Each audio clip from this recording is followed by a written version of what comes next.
For my final Construction 101 project, I decided to choose the Robert F. Kennedy Bridge, also known as the Chowbauer Bridge.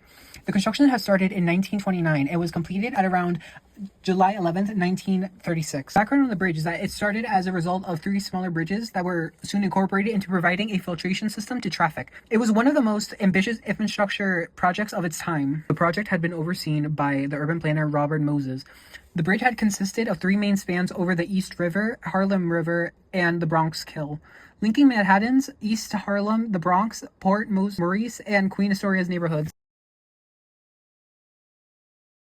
During the Great Depression, this project had been funded by the Federal New Deal programs, which had created a massive increase for people who were unemployed looking for a job. In 2008, it was soon renamed in honor of Senator Robert F. Kennedy, and the bridge is very influential for its time, handling over 200,000 vehicles today and helping the economic flow of the area. Nowadays, houses are built much more different than it was in the past.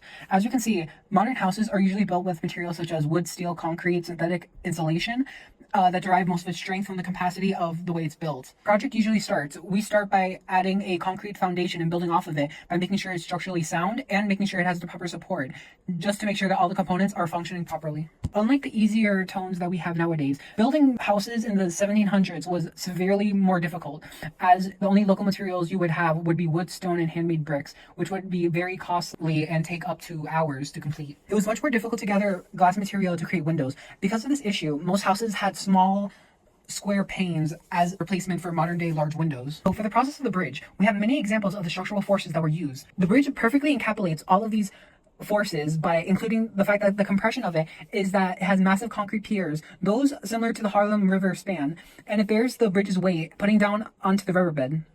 These piers transfer loads from the steel truss bridge and the deck to ensure the stability of it. This is the truss and cantilever design of the bridge.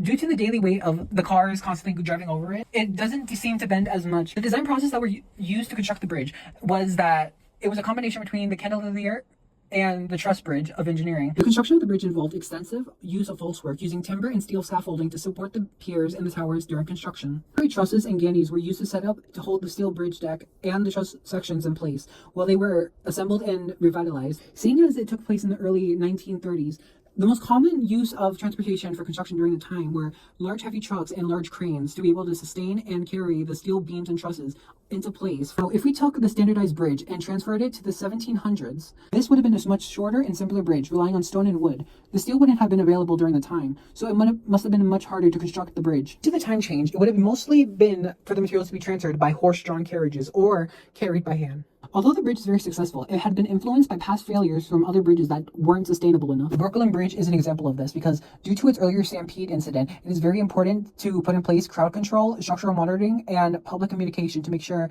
that all the safety protocols are put into place.